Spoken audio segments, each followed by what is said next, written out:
என்னோட நேம் சக்தீஸ்வரி. நான் SBI clerk clear பண்ணியிருக்கேன்.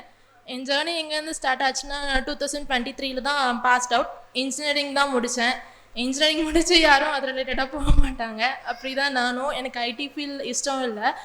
ஸோ கவர்மெண்ட் ஜாப் ட்ரை பண்ணணுன்னு இருந்தேன். பட் எதுக்கு போகணும் அப்படிங்கிற ஐடியா இல்லாமல் இருந்தேன். ஒரு 3 months வீட்டில் தான் சும்மா இருந்தேன். ரொம்ப ஸ்ட்ரெஸ்ஸாக இருந்துச்சு. ஏன்னா நம்ம ஃப்ரெண்ட்ஸ்லாம் வேலைக்கு போயிடுவாங்க, நம்ம மட்டும் இருக்கோம். அவங்க ஃபோட்டோ போடும்போது நமக்கு ஒரு மாதிரி இருக்கும். எப்படியாவது எங்கேயாவது போகணுன்னு இருந்தேன். அப்புறம் என் ஃப்ரெண்டு ஒரு திருநெல்வேலியில் ஒரு ஐடி கோர்ஸ் இருக்குது, ஃப்ரீ தான் அப்படின்னு சொன்னால், சரி சும்மா இருக்கிறதுக்கு அங்கே போகலாம் அப்படின்னு சொல்லி போனேன். அங்கேயும் இஷ்டம் இல்லை.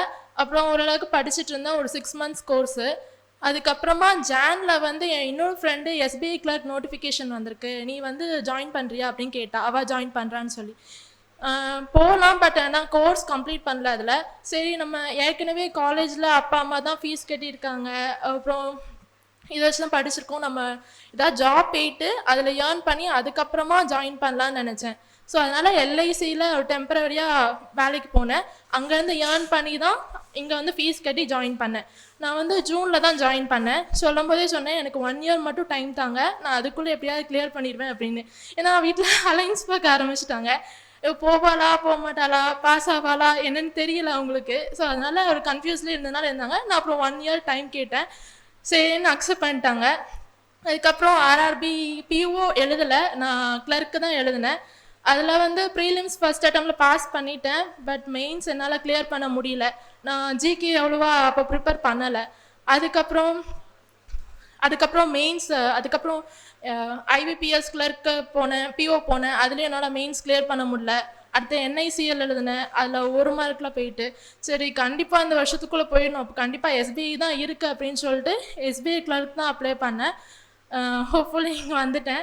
எனக்கு ராஜா சாருக்கு தேங்க்ஸ் சொல்லி ஆகணும். ஒவ்வொரு தடவை அவர் வந்து மோட்டிவேஷன் கொடுக்கும்போது கண்டிப்பாக இந்த இதில் போயிடணும் அப்படின்னு இருந்துச்சு. ஏன்னா பேங்கிங் என்னோடது கிடையாது. இங்கே வந்து ஆர்ஆர்பியில் சேரும்போது ராஜா சார் சொல்லும்போது ஒரு பெனிஃபிட்ஸ் இதெல்லாம் இருக்குது, நீங்கள் கண்டிப்பாக போகணும் அப்படின்னு சொல்லும்போது தான் எனக்குள்ள ஒரு மோட்டிவேஷன் வந்து கண்டிப்பாக போயிடணும் அப்படின்னு இருந்துச்சு. அப்புறம் இங்குள்ள ஸ்டாஃப்ஸ்க்கு தேங்க்ஸ் சொல்லி ஆகணும். முக்கியமாக இங்கிலீஷு சக்தி அக்கா எடுத்தது எனக்கு ரொம்ப பிடிச்சி. நான் இங்கிலீஷில் ரொம்ப வீக்கு. அவங்க மெயின்ஸ் பேட்ச் கிளாஸ்க்கு வந்தது காரணமே இந்த இங்கிலீஷ்க்காக தான். பிறகு என்னோடய ஃப்ரெண்ட்ஸு ரொம்ப சப்போர்ட்டிவாக இருந்தாங்க. இங்கே நான் பாஸ் ஆனது வந்து என்னோட அவங்க தான் ரொம்ப ஹாப்பியாக இருந்தாங்க. அவங்களுக்கு போயிடுச்சுனாலும் எனக்கு நான் பாஸ் ஆகிட்டேன்றவங்க ரொம்ப ஹாப்பியாக இருந்தாங்க.